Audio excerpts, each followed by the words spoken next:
Good morning, everyone, and welcome to the Atlantic Council. I'm Barry Pavel. I'm a Council Vice President and Director of the Brent Scowcroft Center on International Security. We're really delighted to welcome all of you to this event on the future of American air power with General Mark Welsh, the Chief of Staff of the U.S. Air Force, and I see a lot of former colleagues and friends. Definitely welcome to you as well. This event is part of our Commander Series, which we proudly host thanks to our generous sponsor, Saab North America, which is represented today by Michael Anderson, the company's president and CEO. Welcome, Michael. He'll come up in a moment to introduce the general. And I also wanted to acknowledge Henrik Peterson, Saab Senior Vice President and Head of Group Government Relations, who's come a long way to be with us today. And thank you both for your support and your presence here this morning.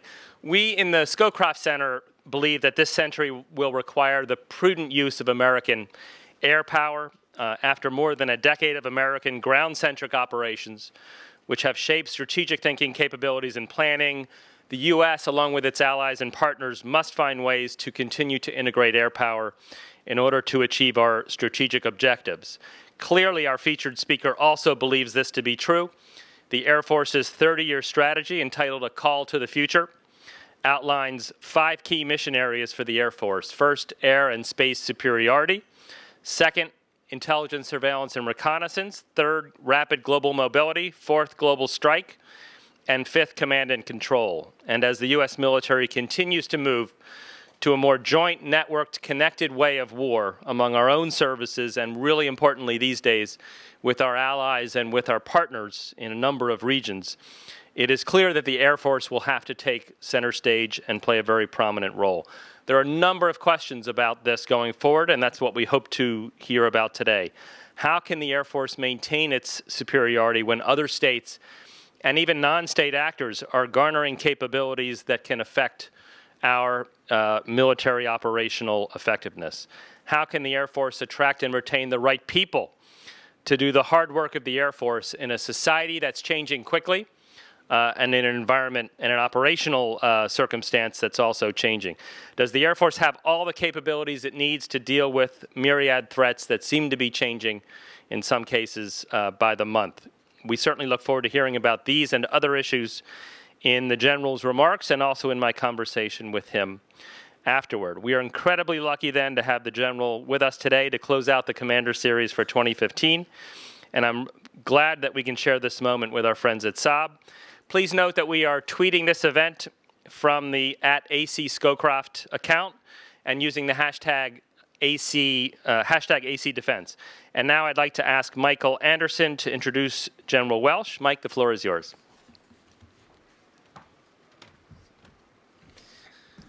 Thank you, Barry. Good morning, ladies and gentlemen. Again, my name is Michael Anderson, President and CEO of Saab North America. Since the establishment of Saab in the 1930s, we have grown from a relatively small company producing fighter aircraft for the Swedish government to a global provider of defense and security solutions. Here in the U.S., we've been active for more than 40 years, supplying our products and technologies to U.S. industry and the U.S. government. During that time, we have also been actively promoting not only close and robust U.S. and Swedish bilateral relationship, but also strong transatlantic relationships between U.S., Canada, and Europe in general. And that's why our support to the Atlantic Council and support to the Commander Series is so valuable and important for us. And that's also why we're so happy and pleased to see that so many of you could attend today. That said, it's now a great honor for me to introduce our special guest today, General Mark Welsh. General Welsh is the Chief of Staff for the U.S. Air Force. As Chief, he serves as the Senior Uniformed Air Force Officer responsible for the organization, training, and equipment of over 600,000 active duty, Guard, Reserve, and civilian forces serving in the United States and overseas. As a member of the Joint Chiefs of Staff, the General functions as the military advisor to the President, National Security Council, and the Secretary of Defense.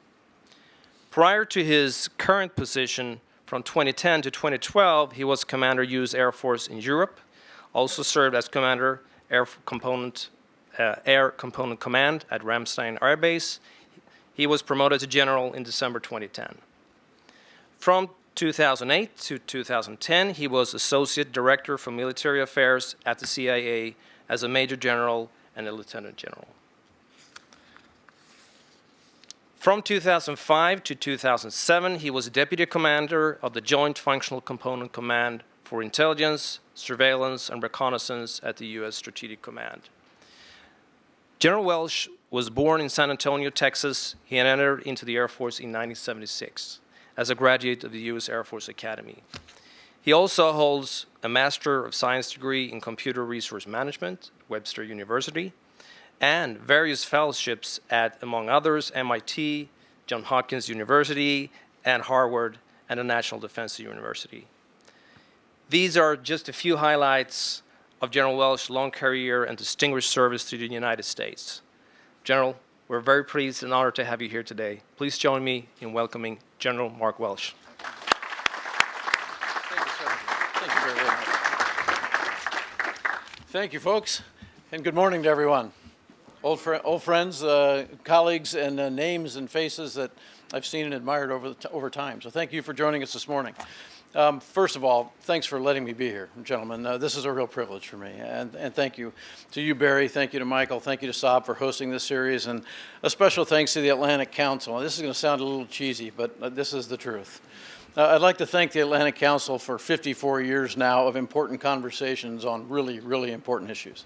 I believe the papers that the members of this council have written, the forums you've hosted, the conversations you've started have shaped thinking. I think they've shaped decisions, and I think they've shaped the world in a positive way. And for that, thank you and congratulations to you. I think the Air Force has been pretty successful as well. Over the last 68 years, we've basically brought American air power to all corners of the globe, and I don't anticipate that changing anytime soon. Someone made a comment to me this morning that let me go back and reference it. It was something along the lines of, boy, I don't envy you your job. I go to lots of places when people talk to me and they make comments like this because the times are a little bit different, and the times have always been different. The challenges are just unique to each time. But I'll tell you this, frustrating as some days can be, maddening as some hours can be, there is never a bad day to be Chief of Staff of the United States Air Force. Ever. You're standing with and for people you love and respect. You're representing a service that you love and you value, and you're serving a nation that you die for. If you add that to the fact that I'm married to the greatest lady on earth, my life's pretty good. So thanks for letting me share a little bit of it with you this morning. I was actually standing out here right before we came in the door, and I thought about all the remarkable people who've graced this stage. And for all of you who missed them and showed up today, I am so very sorry because you ended up with me. But the good news is we get to talk air power. And before we start, let me introduce one of the great airmen in the room, General Nordy Schwartz, my predecessor in this job, who's sitting in the back of the room and still contributing to our Air Force, our airmen, and our nation. Sir, it's great to see you.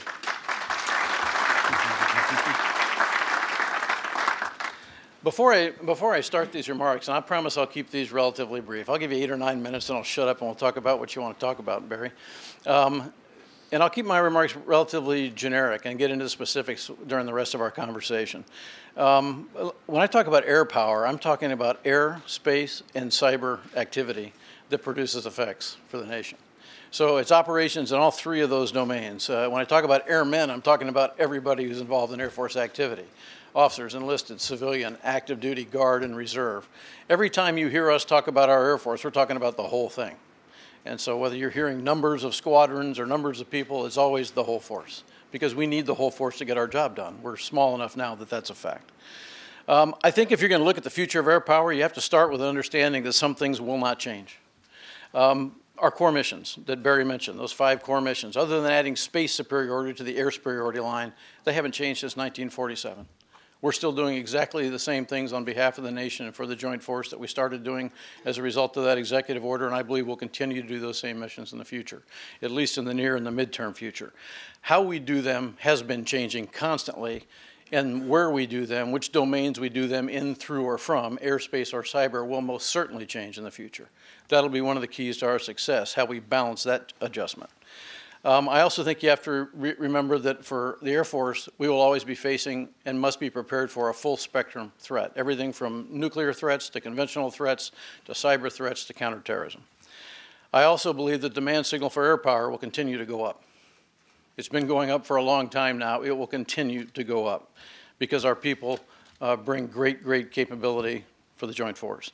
And I think we will also remain the critical integrating and enabling force in the battle space. The Air Force has become that over the last 20 years or so. Not because we're better than any other service, that's not the point. Nobody's better than anybody else. But we bring these critical integrating and enabling capabilities to the Joint Force in the U.S. and to the coalition forces and coalitions that nobody else can bring. Whether it's mobility or air refueling or command and control or ISR, there are a number of things we provide: precision, navigation, timing, communications, that our Air Force ensures the joint warfighter has at their fingertips. We just assume a precision weapon is going to work in Yemen, because Staff Sergeant Smith at Schriever Air Force Base is doing a great job managing that GPS constellation. But our Air Force is doing this behind the scenes constantly, and I think that will remain the same in the future. If you're going to talk about the future of air power, I think we also have to understand before we start that some things have already changed. There are a variety of threats. In fact, the variety is exploding on us. The types of things we'll have to be concerned about. The cost of everything is up significantly if it has to do with military capability. And the size of the Air Force is down, significantly down, even since Operation Desert Shield and Desert Storm. Over the last 25 years, we've cut 200,000 airmen from our active duty Air Force. That's 40% of the force gone. There is no excess capacity. You can't take people from one mission area and throw them at a problem in another one anymore. As we've built a 35,000 person ISR enterprise over the last 10 years or so, we have cut the Air Force 50,000 people, which is essentially an 85,000 person cut to the rest of the mission areas in our Air Force. So they've all been thinned out to build this critical new capability which we needed to build. But there's been an impact of all that going on that is now hopefully not irreversible, but certainly is not going to reverse and go back to where it was before. We're not adding 200,000 airmen in the near future. And so we need to factor that in as we look at what we look like down the road. Most of our Air Force systems and infrastructure have aged, and they've aged dramatically, and we have not invested sufficiently in that infrastructure to maintain it over time, for a lot of good reasons, but that's where we are today. Precision is now a demand, not a desire. Zero collateral damage is now an expectation. Minimal friendly casualties are a common planning factor in combat. It's almost an oxymoron. The pace of change is accelerating. Demographic change, environmental change, technological change, even ideological change. Everything is changing faster except our ability to adjust to it. And that has to change. Information has now become the coin of the realm. And those who collect it, who move it, who process it, who analyze it, and who get it to the right decision makers first will control the battle space of the future. Just the reality of where warfare stands today. And finally, it's important for us to understand before we think about that force of the future that the capability gap that we've enjoyed here in the United States for years is closing, and it's closing fast. And if we don't pay attention to this, air power will no longer be an asymmetric advantage for the U.S. military. The impact of that could be catastrophic. We are so used to being able to generate at least local air superiority that everything we do, if we cannot provide that in the air, on the ground and at sea, will have to be adjusted. If we don't have freedom to maneuver, freedom from attack, then the way we organize, equip, and train ground forces and maritime forces will have to change. The U.S. way of war will have to be adjusted. Not that that can't happen, it's just something we better be ready to do if you cannot provide air superiority down the road. So, for us to be successful in the future, let me give you a couple of thoughts on the things that we must do, in my view. Number one, we must modernize. Holding on to everything that made us great will not make us great in the future.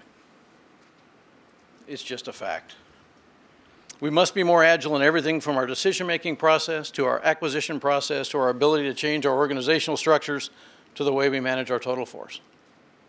We have to create this idea of strategic agility and make it reality. We must reinvest in the infrastructure that produces operational capability over time. Things like training ranges, test infrastructure, simulation infrastructure, nuclear facilities, space launch, satellite communications ground infrastructure. The things that if you don't invest in the future, you will lose capability. Either training or developing that capability will be limited. We must fully operationalize our space organizations, our processes, and our mindset. Because if we don't at least think of space as a warfighting domain, we could have our ability to operate there completely destroyed if someone else decides to use it as one. We must organize and train to successfully conduct all 5 of our core missions in, through, or from all 3 of the domains of airspace and cyber, and how we balance the effects through those domains, how we access different targets, how we create different effects, and how we bring those things together in a coordinated, common sense way will determine whether we succeed or fail. I believe we must make information the core capability of our Air Force, and we have to organize around it. And I believe in the future, part of our Air Force will look the same as it has for the last 40 years, especially that infrastructure part, the training, the foundational things of our Air Force that make it different from other Air Forces. Part of it will be optimized to do the meat and potatoes of today's operations. ISR, mobility, air refueling, command and control, the things that will not stop so that we can change the way we do them completely. And part of our Air Force must always be focused on the future, on future threats, on future technology, on future capabilities, on future ideas. The balance between those 3 parts will determine, again, our success or failure. But none of this will happen by accident. For 3 years now, we've been working on a strategic planning process and a decision-making process that actually began as an idea in General Schwartz's mind.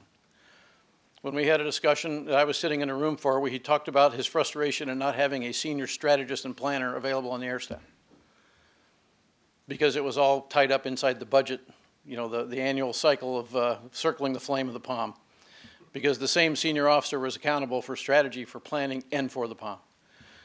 We changed that. Because the times allowed us to change it. We made that 3-star on the air staff a planner, a strategist, and they now drive a new decision-making and strategic planning process that is having a positive impact for us, and I think is essential for us to be successful in the future. We have a number of documents that we've eliminated because we had too many priorities. We had too many lists that prioritized multiple things, from science and technology investment to new weapons programs. We have centralized more of the decision-making process because we had farmed it out to different parts of the Air Force who all had major decision authority in major parts of the budget for activities inside their own portfolio. The problem with that was we were making strategic trades around the cut line, but not in the big chunks of money that had already been obligated by those decision makers around the Air Force. We brought a lot of that home so the Secretary is a little better served and better able to prioritize things for our Air Force. And that we can have conversations with combatant commanders, with service chiefs about what they want us to prioritize before we make the major decisions that will affect our funding over time. But there's one major piece of this that has to be in place for us to be successful. And let me describe that briefly and then I'll quit talking. We had a process of developmental planning in the Air Force that was actually executed by Air Force Systems Command years ago. When Systems Command, back in the mid-90s, I believe, went away, we lost the process and we lost the people who knew how to make it work. It was called developmental planning. It's not unique to the military or to the Air Force. It's done by lots of organizations. But let me give you a rough picture of what this will look like for us in the future as we rebuild this. It starts with a way to feed information, ideas, and options into that strategic planning process that we have now gotten in place and have fairly well institutionalized. It would begin with an annual or biannual review. We're going to start annually, we may go to biannual, of a senior group in the Air Force whose responsibility is to look at the future. This group will compose people from multiple sectors: industry, academia, the intelligence business. It'll include a lot of people who are core Air Force thinkers. And the idea is to look at the 20 or 30-year tableau of the future and determine when new technologies may prove themselves that could be useful in a military context, when new threats seem to be arising and when they will affect our ability to do things that we're asked to do around the world. When do existing capabilities in our Air Force start to degrade, and when will we lose the capability if we don't take some action to refresh it, recapitalize it, or just choose to divest it? And if we can get into this 20-year look down the road, we will quit chasing that moth around the flame of the palm. The idea is that as this group looks at the future, we will make a decision each year to form capability teams that will then bring in industry, academia, the joint world, partners from coalition organizations and partners that we work with around the world routinely who have the same concerns, and look at issues like directed energy. When might it prove itself? If it does prove itself, give us some options for how we can invest in it in the most beneficial way for U.S. air power. Or for coalition air power. We might look at quantum computing as an option. We might look at a resurgent Russia and decide when do they become a major factor, how will they be a major factor, and what kind of counter do we need to be able to provide, if any. We may look at degrading capabilities like our intra-theater airlift fleet or our air superiority fleet. When does it start to die off? What should be the next capability that follows it? And how do we put together the constructs that will allow us to be successful by investing early, being prepared to exploit success with technology, for example? How do we put money aside, block it for that purpose, and write it into a strategic plan so that we have a 20-year strategic plan that is consistent, is credible, is defendable, is affordable, and can be executed? If we don't get to that point, we have no credibility on Capitol Hill in OSD, even within the Air Force. We can't be that Air Force. We have got to change that because resources are now demanding it. We have got to be wiser about every dollar we spend, about the way we use every airman, and we've got to become more efficient and more effective in the way we use our force. If we don't, we'll fail. While we're doing that, we must modernize. We must stay ahead of the technology curve, or we will fail. So the idea is balance now. It's going to require very difficult decisions that have to be made because we don't have the resources to keep everything we have. We don't have the expectation that we can ask for more money to modernize. We're going to have to do that out of our top line, which means we have to make decisions to divest things to create the resources to invest in the future. And all this is coming together at a really interesting time in our nation. The politics are entertaining some days. They're very difficult for the people who work in that arena. We have great Americans on Capitol Hill, in the government everywhere, who are trying to figure out a way forward on some of these things. And the better we can be at telling our story, at making it clear, at making it concise, at making it simple, the more successful we'll be in moving forward as an Air Force. Not moving forward isn't an option. One of the real truisms of modern warfare is that without air power, you will lose. And losing is not an option for us. So we just keep grinding until we get it done. That's kind of how our Air Force thinks. And by the way, let me close with this. All of that requires people, remarkably capable people, who are better trained and educated than they are in any other Air Force on the planet, which they are today and will be in the future. It requires people who are innovative, who are not scared of new constructs, who are not afraid to make decisions, who are willing to be flexible, which is a problem that every organization that does things in a common way has to worry about, and people who aren't afraid to speak their mind at every level, from our newest airmen to our most senior officers and civilians. We have got to be willing to communicate in a real, robust, and direct way if we expect to be successful. And that's all part of our force management, it's part of force development, and it's part of our human capital plan, which is one of the key annexes. We have 4 in our strategic plan for the future. We have to teach our people differently, we have to train them differently, and we got to keep the talent level right where it is. There are 2 keys for us from now through the next 10 years. The first is modernizing. We have got to move forward in modernizing our capability. The second is keeping our people. If we can modernize, if we can keep those people who ask only to be the best in the world at what they do, and have the education and training to allow that, have the tools that enable them to do it, and the training, the realistic and tough training that they're required to reach that goal. If we can do those things and take care of their families, they'll stay. Those are our 2 very simple near-term goals. Let me stop there, and Barry, let's continue the conversation. Sit there. Well, thanks, General Welsh, for your comments, for the leadership you've shown over your very long and impressive career, but in particular for your leadership as the head of the Air Force. I'm much more comfortable with you in that job than anyone I could possibly imagine. And also, thanks for coming to the Commander Series. I think earlier you said that you watch it online, and so we're really happy to have you on a TV show that you watch yourself. Let's start with sort of the future. I mean, this is about the future of American air power. I thought you really laid out an impressive number of things that you're doing to sort of try to keep the Air Force's sort of outlook in the 2025 and in the future timeframe, and I think that's really important. We do a lot of work on strategic foresight here at the Atlantic Council, projecting global trends, developing strategies to deal with those trends. So this is really something that we're deeply engaged in, including on the policy and strategy implications of technology. But let me sort of ask you a question about that. I mean, the 5 mission areas that are in your core strategic document, I imagine you would say those won't change in 2025. They'll continue, but that they might be executed differently. And so you said the pace of change is accelerating. What kinds of things, and this would be pure speculation, so this isn't an official Air Force statement, what kinds of things do you think might change? I mean, you mentioned quantum computing, you mentioned directed energy. Can you give us a glimpse into sort of warfare of the future? And the last thing I'll say is the Scowcroft Center under Steve Grundmann's leadership has a project called The Art of Future Warfare, where we're bringing people from the creative community into strategic planning so they can use their imagination to help us answer these types of questions. And General Dempsey wrote the foreword for the anthology that was just released a couple of weeks ago. I highly recommend it. It's a free ebook. You can download it on our website. But we would love to hear your thoughts on what does warfare look like in 2025, 2030 for the Air Force? Thank you, sir. Back to your opening comments. For the folks doing the videoing, I really do watch this online. So thanks for doing this. It's a great chance for service chiefs to keep up with combatant commanders, for example, in forum like this, and to hear what they're thinking, what they're saying. We don't get to see them as often as we'd like. And by the way, the stuff that you mentioned that I was doing, I haven't done any of this. General Short started a lot of it. Our Secretary James has brought in a refreshing and different perspective from industry and the outside world, a different way of looking at problems, which I think has been very beneficial to the Air Force. And then we have a great Lieutenant General named Mobile Holmes, who runs our strategy and planning shop, who has been the architect of this along with his team, and they've done a lot of phenomenal work.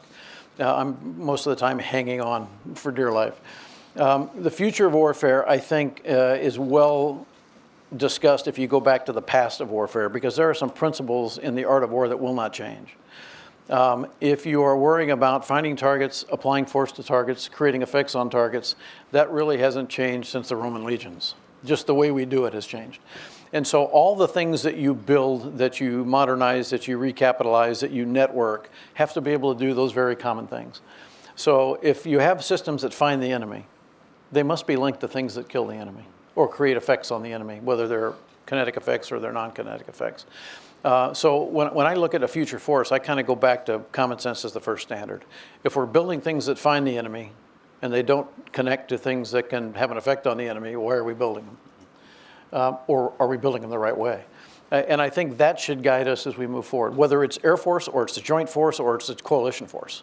We have got to be able to network, we have to be able to connect, we have to be able to communicate. This idea that information is the coin of the realm has just become reality.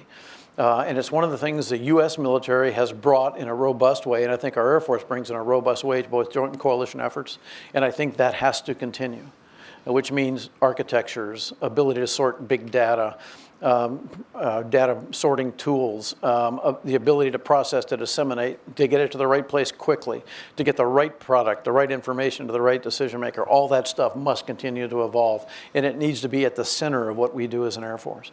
And this goes from the air domain, space domain, cyber domain. It has to connect. That's what's new. It used to connect in front of the spear thrower. You saw your target, you threw your spear. Now you need to be able to throw a spear from 400 miles in the future. And somebody else has to tell the spear where to land. And it has to be precise. And it has to be the right kind of spear. But it's all back to pretty basic precepts. Thanks very much. Let's bring it back to today's challenges. I mean, if we were sitting here even 18 months ago, I think the threat picture for the U.S. military would have looked very different and probably less daunting. We now have a Russia that is newly resurgent. It's conducting a lot of aggressive activities in Northern Europe, in Southern Europe, along the U.S. coast in some cases. We now have an ISIS that clearly has global reach. For those who underestimated it and thought it was a local or regional threat, they've been proven wrong. The Air Force has roles in these to deal with these military threats. How is today different from even 18 months ago for you? What do you see as some of the new capability priorities, your needs? How can the Air Force help the country to deal with these really new and problematic challenges? Yeah, I think the interesting part about this is you just described something that really isn't a new challenge. You know, Michael and our friends in Sweden, our friends in Finland, our friends in Norway, our friends in the Baltics, and our friends in Eastern Europe would say, see, we told you so. And they'd be right. We just took our eye off the ball for a while. Russia never really went anywhere, and now they've just kind of refocused. So I think the things that are important to understand is that as technology changes and the capability gap between our Air Force and even our military force in general in some areas, and those that are chasing us is shrinking, you have to figure out how to manage that closing gap. It can get to a point very easily where the momentum is so great that even if you're still in the lead, you can't keep it. You can't just accelerate quickly in technology and military capability development and stay ahead of the curve. It's almost like the NASCAR analogy where you've got number 2 guy there four lengths behind you, but every lap he's closing half a length. Pretty soon he gets close enough where you're not going to stop him from going around you, unless you do something catastrophic, which is not something we want to be talking about. So understanding where people are going with technology and being able to stay ahead of that curve is going to be absolutely critical for us if we want to continue to operate as we have as a nation for the past multiple decades. The biggest concern that we have on the air side is maintaining air superiority so that our ground and maritime forces can be free from attack and free to attack. It's one of the key things we provide the Joint Force. We have to be able to operate in the air environment in a way that guarantees them that freedom. If we can't, as I mentioned, everything they do will have to change. The way we equip them, the way they train, the way they operate, everything will have to change. So we have to at least be able to provide local air superiority. That means being able to take apart new and integrated air defense systems that are much more capable than they have been in the past. And that requires precise capabilities, it requires stealth, it requires the ability to penetrate into kill chains that will be very, very dangerous for our old technology to try and penetrate. Not that we can't get it done, it would just cost us a lot more in terms of blood, sweat, and tears to get it done, and equipment. And so we don't want to be there. We shouldn't be there. There are some things we have to provide the Joint Force. The other things are those critical integrating and enabling capabilities. As the Army and the Marine Corps potentially get smaller, they don't want less airlift, they want to be more responsive. As combatant commanders and Joint Force commanders look at the battlefields of the future, they don't want less intelligence, they want more intelligence. As they look at doing command and control on a theater scale, there's really only one service that can provide it for everything from missile defense to air superiority to air activity to humanitarian relief to ISR campaigns to whatever. Those are the things that we are tasked with bringing to the Joint Force. Now we must stay ahead of the development of that capability so it can succeed in the future threat environment. Thank you. And I'll ask a couple more questions and then I'll turn to the audience so we can broaden this discussion. So please have your questions ready. Your last answer led me to another question, which is, as our services' own force structures are continuing to decline a bit, I think that puts more of a premium on working with our allies and partners. General, you said you're traveling a lot, talking to our airmen overseas and in the United States, but certainly also talking to our allies and to your counterparts. How are you thinking about leveraging our allies' capabilities? None of them are the size of the U.S. military, but certainly for the many challenges we face, there probably are very important roles for some of them to play in meeting these common threats.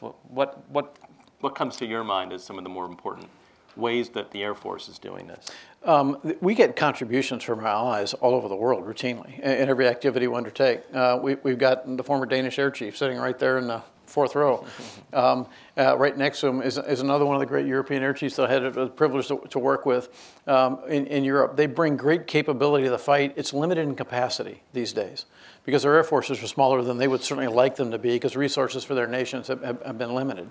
But the capability they bring is incredible. The Danes are everywhere with us. Everywhere we form a coalition, it seems like the Danes show up. They fly a 4-ship a day. They hit every target they aim at, but it's a 4-ship a day. Completely dependable. Incredibly capable, but it's a 4-ship a day. So they can't bring the capacity they would like to bring, and that's what the U.S. Air Force tends to bring to an air campaign. The problem that we face really is that we have partners who we can rely on to do strike or to do ISR or to do other specific things in the spectrum of operations in a particular region. There is only one global Air Force. And so if you're going to rely on the Danes for a 4-ship a day in Europe or in that region, the Mediterranean region, if you're going to go to the Pacific, you better have a partner there you can rely on for a 4-ship a day, or we better have a 4-ship of our own that we can send. The same thing's true for ISR capability, for command and control, for whatever we want to build in terms of partnership and sharing, because it has to work globally for us. And we don't have partners who will go globally with us. It's just not in their national interest, and I'm not sure we will have that in the future. And so we've got to be careful about the idea that we can always have a partner plug in. Maybe. In some places we can. But if we need it on the other side of the world, we still have to have the capability to provide it. Now, it doesn't have to be the U.S. Air Force. Another service can provide it inside our joint force, but the U.S. military will have to provide it. Thank you. If there are questions, please let me know. I'm going to ask one last question and then turn to you. You mentioned the importance of personnel and of airmen in the Air Force, and our society is changing. We were talking about this earlier, social media and the whole lot. And then there is this department-wide initiative on the Force of the Future. What's your sense of how the Air Force can best not just recruit the most capable possible people from our society, but retain them, move them in and out, sort of work with the new society, the new demographic profiles that we have, and not back in the 20th century? How is the Air Force thinking about this? How are you thinking about attracting and retaining the very best people? I'll give you my opinion. Because the Secretary gets to decide the service positions on this when we get to that point, but I'll just give you Mark's opinion. I don't know how many generations are in our Air Force now between me and our newest airmen, but 5 or 6. And every one was really going to be a problem. None of them have been a problem. Every one of them has been an incredible plus for our Air Force. They bring new ways of thinking, new ways of communicating, new ways of solving problems. And one of the things that happens as these new generations come in that everybody's concerned about how you communicate with them, how you treat them, is that they embrace the things they see in the service that they admire. Heritage becomes important. The profession of arms becomes important. Respect for people becomes important. Understanding that inclusion and diversity are strengths of a service and an organization becomes important to them too. And they still do things a different way. They still communicate in a different way. They still do a lot more on social media than I'm ever going to do. But all those other things that are valuable to me in the Air Force become valuable to them, and enough of them stay that the Air Force survives. I believe this is true in every one of our military services, and I believe it'll be true in the future. So new generations are not, to me, an intimidating thing. They're a wonderful thing. I don't think you have to change your entire construct to accommodate a new generation. Now, should we change? Absolutely. Should we adjust? Constantly. We have a lot of people now being recruited by Silicon Valley from all the military services. From the Air Force, we have a number of them. Interestingly enough, that seems to tell me that we've been recruiting the right people in the past, because they're valued by the people that we're now looking to figure out how to do things differently. So I think we've done a pretty good job of recruiting talent, and I think we're retaining enough of it. Now, do we need to retain more? Absolutely. But here's the things I think airmen care about. They care about feeling valued. They care about being educated and trained. They care about their families being taken care of, and they care about doing work they believe is meaningful. Most of them are not worried about making a lot of money. That's not why they come into this business. They want to make enough to get by. I was down at 24th Air Force in San Antonio recently. I was talking to a relatively young tech sergeant who has been one of our lead cyber operators since the Air Force seriously got into the cyber business. This guy does offensive cyber activity. He's incredibly good. He's used routinely by other agencies in our government. He's just a really talented guy. And I asked him, how do we keep you? Because you can go make a whole lot more money tomorrow, and people know you. Why are you even still in? And he said, because I can't do this anywhere else. He loves what he does, and he loves being good at it, and he knows he can't go do the same kinds of things in another place.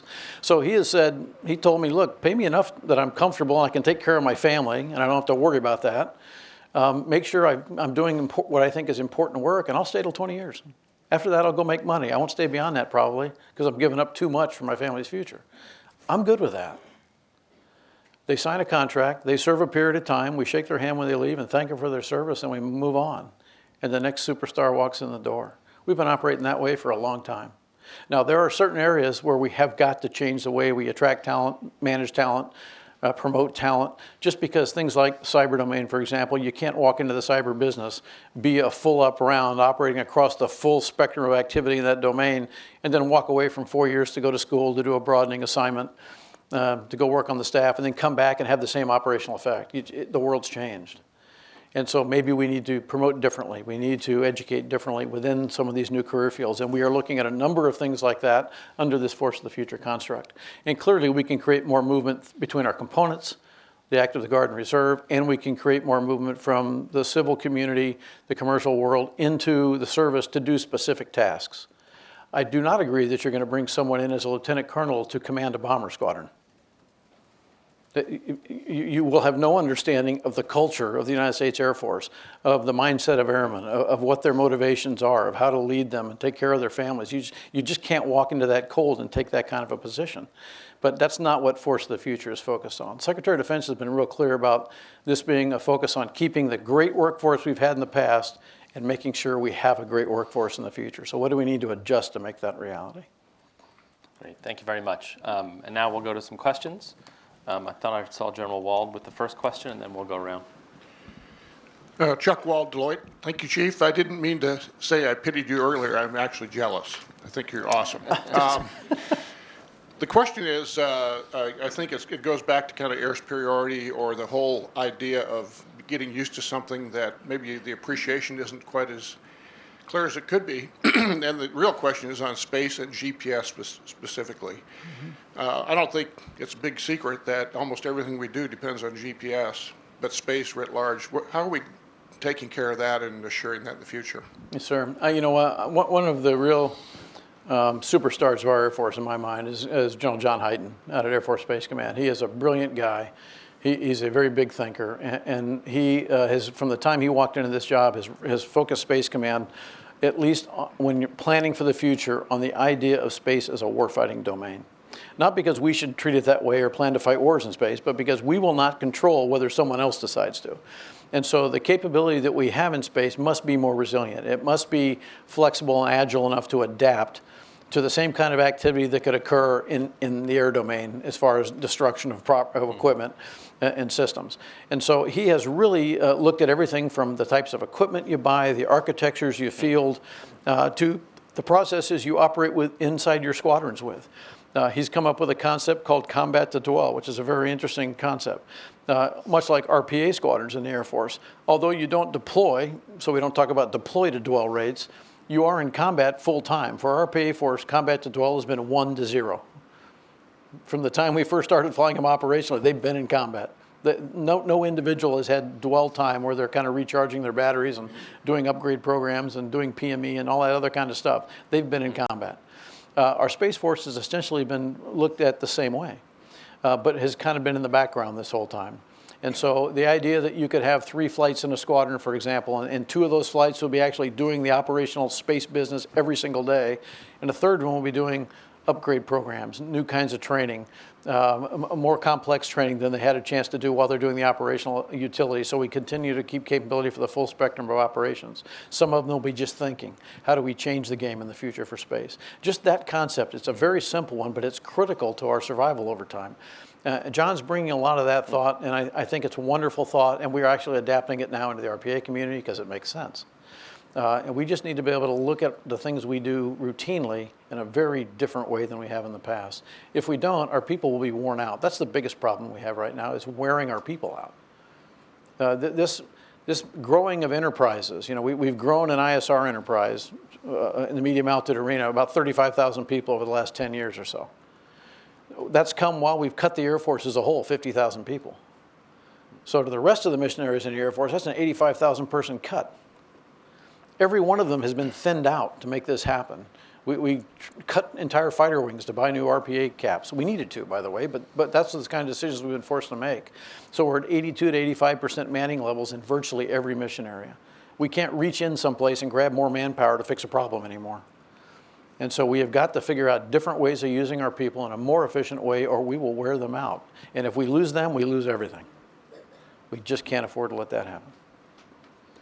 Jim, let me follow up on that. I think space it doesn't get the attention that it deserves. I mean, there is a proposition that I've heard that we hear a lot about cyberspace, digital Pearl Harbors, a lot of discussion, funding, attention on cyber issues. But would you agree that we're equally as vulnerable and equally as reliant on space capabilities as we are on cyber? Communications for every U.S. military operation around the world, precision navigation, timing information, which we use to synchronize activity in every theater and every coalition activity and every joint activity and every service activity. All the precision capabilities we bring in the weapons arena, everything is reliant on capabilities provided from space. I absolutely agree with that. It gets a lot of attention inside the Air Force. there's the reliance question. But are we vulnerable? I mean, how hard would it be for a clever adversary to take out an important part of our space constellation that would affect either the way our society moves around with our Google Maps, but the way our military also operates? Well, this is, and when I mentioned resiliency earlier, this is the problem. We have got to be more resilient in the space domain. We just have to be. There's no question it needs to happen. There's a lot of work going on right now to figure out what should that look like. There's a lot of debate going on inside the department and inside the space community writ large. But things have got to change because there is no guaranteeing. It's not a safe domain anymore. It is more and more contested, congested every day. And it will continue to be that way in the future. I see. And there's some new capabilities in our private sector, too, that we could leverage. Absolutely. We had a question in the back. Please identify yourself. Thank you, Barry. General, very good to see you here again. I'm Mike Costi, retired from the SASC. Hey, sir. A follow-up on air superiority, something we had been talking about earlier this morning on the question of the complexity of the budget that you're dealing with now. How critical is it to you to keep to the top line number on the acquisition of some of the critical components to air superiority going forward, the Joint Strike Fighter as an example? Mike, it depends on what the nation expects its Air Force to be able to do. But given what we've currently been asked to do and the operational plans that we've been tied to and the strategic guidance we've been given, it's absolutely essential.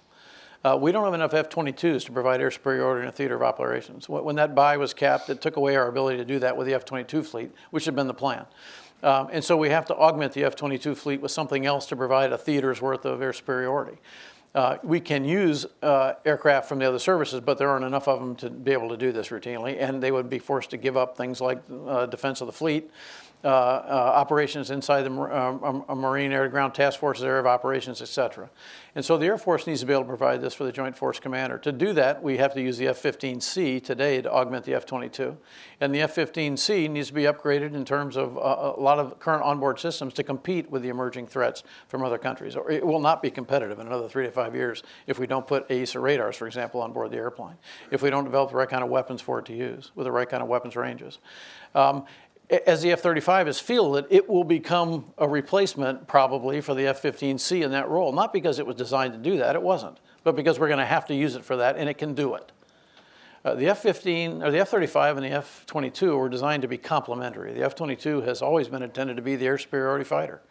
It will outperform anything in the skies, and it will do that for a number of years still to come. The F-35 was not intended to be that. The F-35 was a data integration platform that was multi-purpose.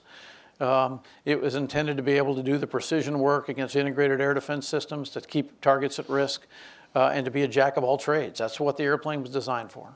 And we're getting into some silly discussions occasionally now about why can't it do this or do that. It wasn't designed to do what the F-22 can do. But now it's going to have to fill that role. And so I think we just have to understand that if we want to create air superiority, you have to have the capability to do it. I mentioned developmental planning. The first capability team that we put together to look at the future is actually looking at air superiority of the future. And it's looking at everything. It's not necessarily a fighter. It's capabilities to provide air superiority locally, theater-wise. How do we do that best 20 years from now? And so that's the first actual capability collaboration team that we put together under this new construct. And it's been in process for about 9 months now. Very interesting. Yes, this right in the middle.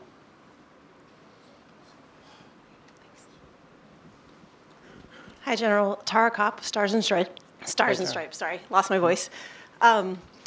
Following the shoot down of the Russian fighter, Russia moved its S-400 air defense systems to Latakia. I was wondering what your thoughts are on how this increases the risk to U.S. and coalition pilots flying missions there, whether any changes would need to be made to the air packages that are sent. And then secondly, Secretary of Defense Carter has been mulling a change in the ROE versus ISIS targets. And I wanted to know what your thoughts were on whether the rules of engagement need to be modified. Yeah, I have an opportunity anytime I want, actually, to give Secretary Carter my thoughts on his preferences for ROE. He's very open to that, and we have very good conversations, and there's no restrictions. But I prefer not to give him my suggestions through you, Tara. Nothing personal. But I'll tell you, as a general rule, this is the U.S. Central Command is looking at this constantly. We have a great Air Force 3-star named C.Q. Brown, who is a Coalition Forces Air Component Commander in that region of the world and oversees this operation each and every day. And CQ is constantly looking for ways to put more pressure on the enemy, constantly.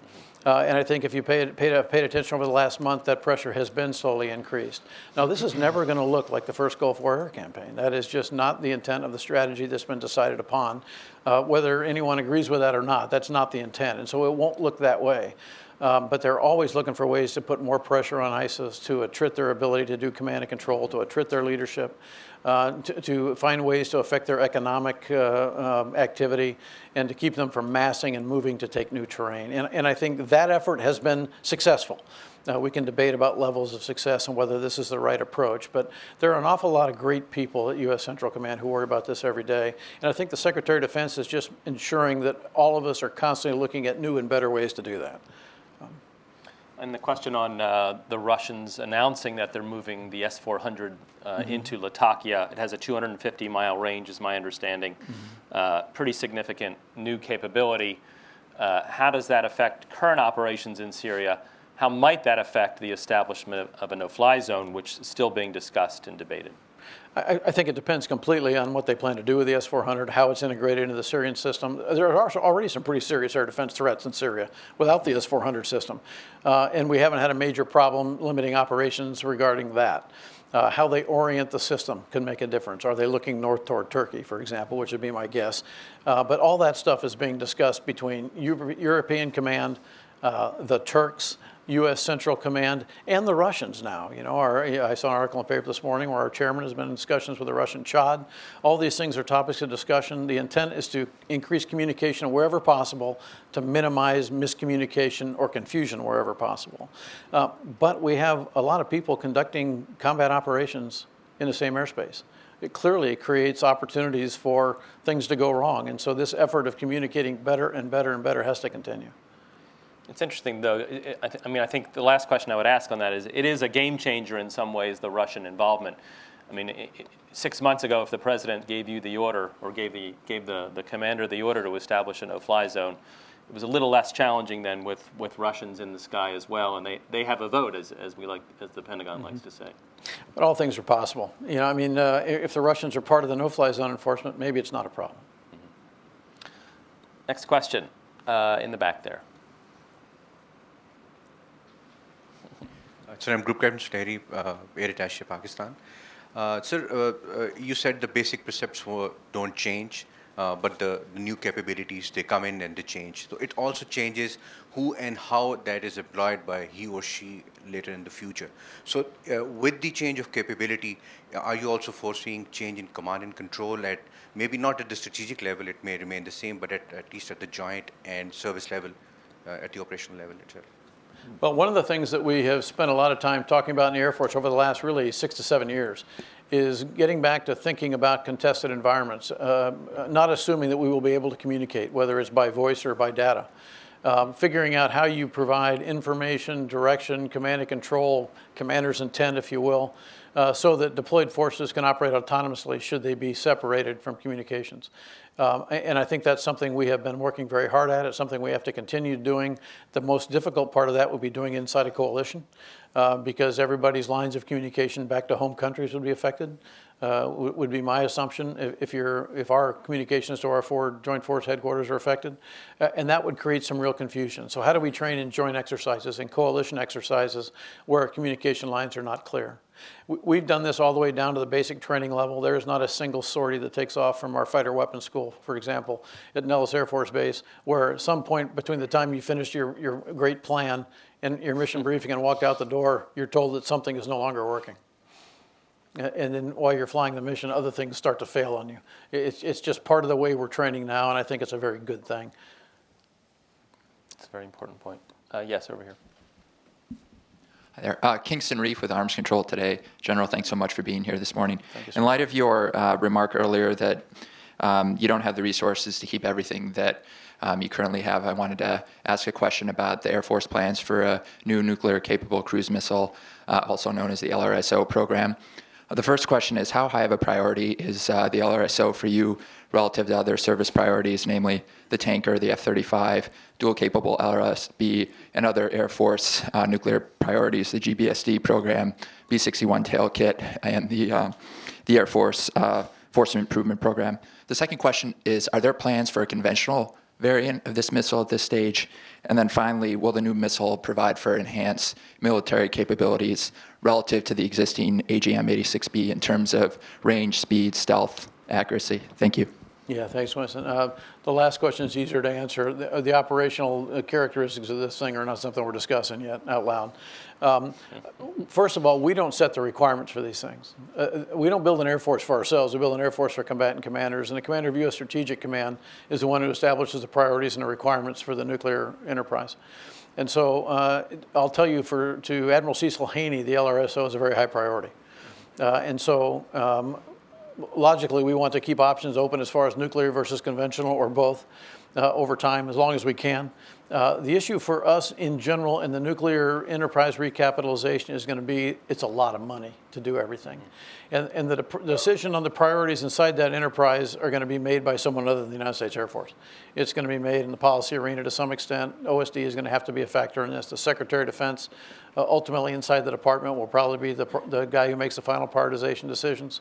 But we have got to look hard at how much money we have available versus how many things people require in the recapitalization of this enterprise. Over the next several years, I think that's something that will be a major topic of discussion. I think it'll be a topic of discussion in think tank debates. It'll be a topic of discussion in nuclear policy debates. And it'll be a topic of discussion in every budget consideration, because between nuclear submarines, long-range strike bombers, LRSO, tail kits, B-61s, nuclear recapitalization of infrastructure, we're talking a lot of cabbage. We had a question in the back, the lady with her hand up. Hi, good morning. General Andrea Shalal with Reuters. Good to Hi, see Andrea. you. I wanted to ask you to sort of follow up on the sort of strategic priorities discussions about the budget going forward. You've got a hole to fill in 17 that is, wasn't planned. Where do you see opportunities to push programs a little further to the right? Is that, are you looking at maybe pushing J-stars and some of those other priorities, or do you think that there's some scope to slow down purchases of the F-35? You've been trying to accelerate that program and keep it moving, but where's your thinking on that right now? And then just very quickly on the LRSB protest. We understand that there was some information that came out into the public that was considered classified. Can you just give us your thoughts about that and what needs to happen there? Thanks. Andrea, I think for the budget decisions, there's lots. I mean, we don't have enough money to do everything that was in the budget originally, because we planned a budget for the PB levels. And so there's a lot of debate right now inside the Air Force and inside the department that's coming to a close here later this month about what should we do to offset that shortfall. And I think it'll be much more than an Air Force discussion. There'll have to be some department prioritization done in deciding where to fill, which holes to fill in and which just to delay. When you decide where to take the money from to pay those bills, you got to go where the money is. And so big programs are always a consideration in this, much as we don't want them to be, but they have to be. And so I think we'll figure that out over the next 3 to 4 weeks, and I think by the end of the year we'll have a pretty clear picture of what the department's going to set as its priorities, and we'll finalize the 17 budget. The key for us is to keep the major themes of our budget effort over the last 3 years moving forward. We have to keep modernizing. We can't stop all modernization. And even if we have to slip something, we got to keep the hook in for the modernization of that program. Or we have to make a clear decision not to modernize and move to something else. We don't have enough money to do everything we'd like to do. That's not an issue. We have a lot of money, though, and we have to spend it in the right ways. Going back to my comment about hanging on to the things that made us great will not make us great in the future. We've got to be willing to make some hard decisions. If we want to modernize in the right ways, we have got to divest things, everything from infrastructure to systems, and reinvest money in the things that we need to be successful 10, 15, 20, 25 years from now. I'm not worried about the last 50 years of Air Force operations. I'm really proud of them. I'm worried about the next 50 years, and we have to be successful in that arena. So that's, I'd mention that. And your last question was about? LRSB protest. LRSB and the protest. Yeah, classified I'm data. sorry. I'm sure Yeah, you want to get into all those details. No, I don't even know all the details. I mean, I'm not privy to source selection data. I wasn't part of the process. I am now intentionally staying as far away from it as I can until it's done, so I can tell you that I don't know. But we did have a concern about data that should not have been released. It was made known to the press in some way, shape, or form, and I think it's our duty to identify the fact that that should not have been made available and try and keep the process as pure as we can. And so that's why the Air Force highlighted that as an issue. Yes, question right there. Hold for the mic. My name is Lara. I'm a reporter with Defense News. Sort of going off Andrea's question, as you look into the future, do you think we have the right mix of air power? We're going to have F-35, LRSB, JSTARS, recap, maybe. So are we investing in the right things, or should we be investing in more expendable, sort of low-cost UAVs in the changing environment? Well, I think we ought to invest in things we need to do certain things. We are investing in a little of everything you just said. We're not investing in one specific thing. We're investing in lots of things. Things are just expensive now. So you have to make a real clear decision on how many things you want, of what type. Assumption that remotely piloted aircraft are cheap is a bad assumption. The cost curves look just like airplane cost curves did, and they'll continue if we're not careful. Maintaining them, sustaining them is not necessarily cheap. And so you can't always get bigger and more cosmic, even in the unmanned world. Accident rates are still higher there, so we have larger attrition than we have in the manned force, in the manned aircraft fleet, which is one of the reasons you don't just buy a whole bunch of unmanned stuff and figure out how to use it. We should buy remotely piloted aircraft where it makes sense to buy them, and in the types that make sense to buy. The future of remotely piloted aircraft is really exciting. But is it swarming capabilities? Is it pit bulls on a string?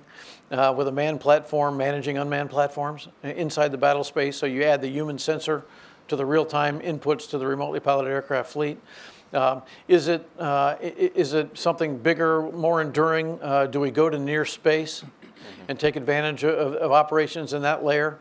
All these things are things that are part of this developmental planning process that I've been talking about, and they're discussions that we have to have in our Air Force in particular, because we should bring all those kind of capabilities to the joint fight. The prioritization of which ones to invest will go to the combatant commanders and say, what do you need most? And then where they conflict, because they will conflict, we need to go to the Secretary of Defense and have the discussion, and the Joint Staff. So the Chairman and the SecDef are in this debate. For example, right now, the type of ISR they want to do counterterrorism or counter-ISIL work in Iraq, Syria, and Africa is not the kind of ISR the commander of U.S. Pacific Command would like to have. Completely different capabilities, platforms, types of systems. And so how do we balance that over time is the key, and that's not all an Air Force decision. The questioner asked a lot about platforms, but I also would love to hear your views on munitions and the sort of system of systems. I mean, we have ranging from dumb bombs to cruise missiles. There's a lot of sort of a mix of munitions in between. Where do you see that mix heading? Area weapons versus unitary, et cetera. What's sort of on your priority list going forward, especially with the capacity questions that I think you rightly described as very significant? Yeah, one of the fundamental premises of warfare, ugly as it is, and maybe the most ugly part about it, is that firepower matters. And you need to be able to mass it at the point of attack at the right time. Whether you're talking about a single target or a broad area target or a range of targets inside a theater of operations.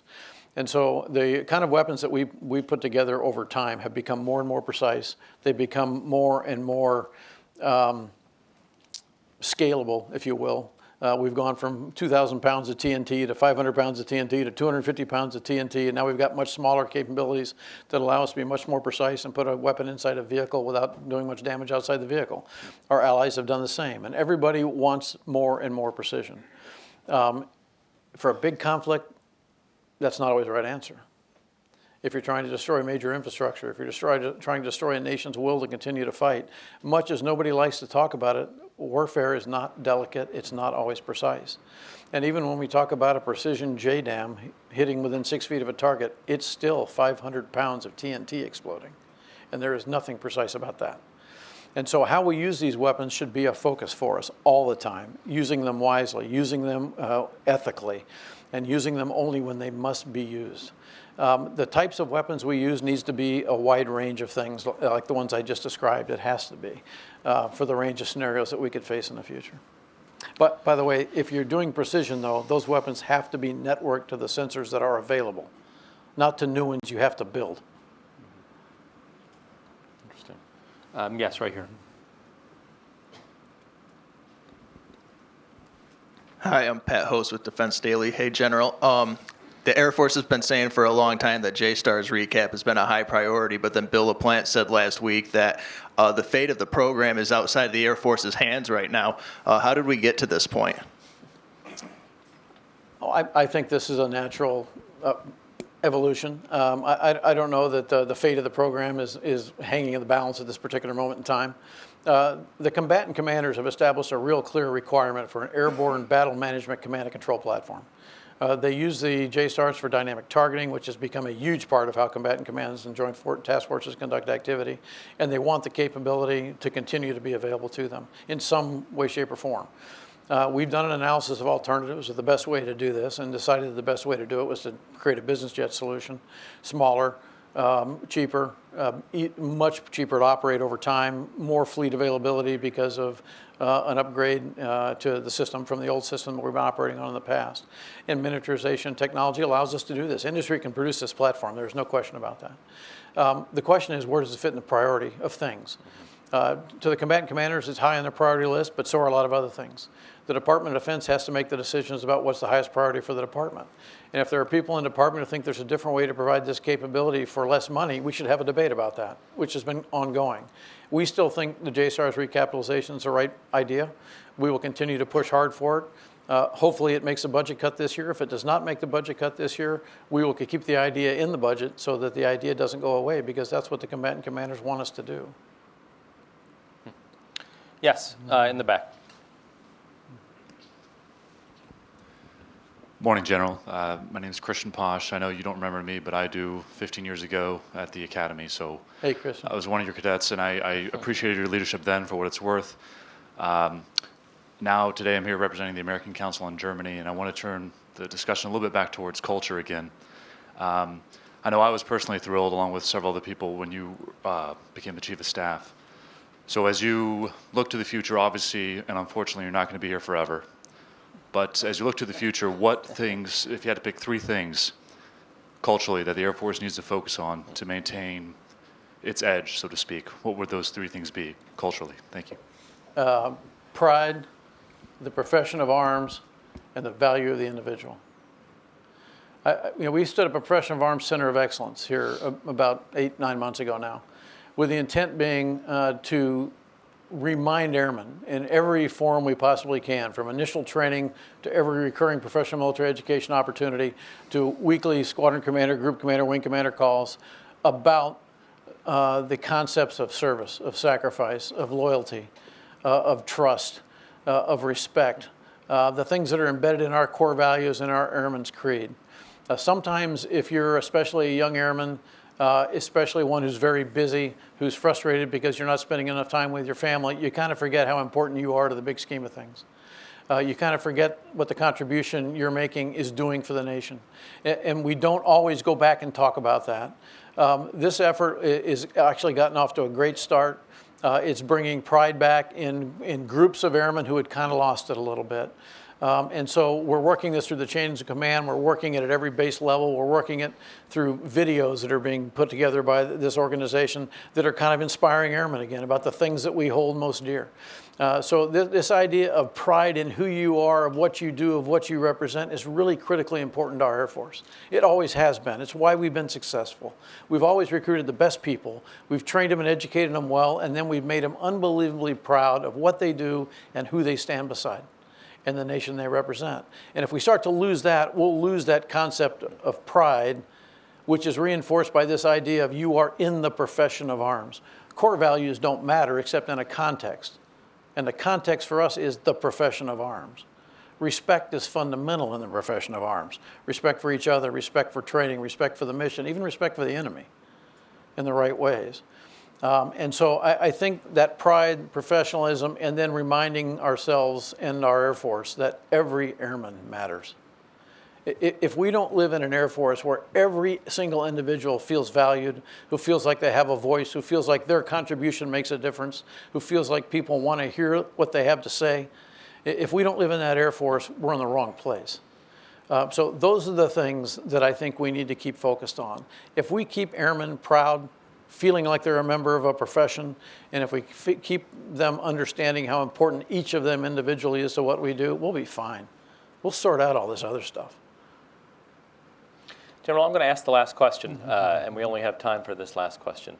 And the question is, there certainly is a lot of discussion of China and Russia and ISIS. What keeps you up at night that people aren't talking about? What's the threat or the scenario that is on your mind, or at least a part of your mind, but people aren't even, it's not even on anybody else's scope? Oh, I'm not that smart. I don't come up with things that other people aren't already thinking about. I think of all the things that we deal with now, the one that is most concerning is cyber vulnerabilities, because it's in everything. It's in our command and control systems, our weapon systems, our ability to move data. It's in new systems that we're building. How do we actually design it in? How do we test for it? How do we provide it to forces when we field them? I mean, this is a big area of endeavor that we have got to get into, because it affects airspace and cyber platforms, people, and activity. The only thing that personally keeps me awake at night is worrying about letting them down. That would kill me. I mean, I love the people in my Air Force. I just love them. And if I felt I wasn't working hard enough, or I didn't care enough, or I let them down in some way, I wouldn't sleep at all. Thanks for letting me be here today. Thank you. Thanks, General, very much for coming. Thanks, Will. Great. Thank you so much.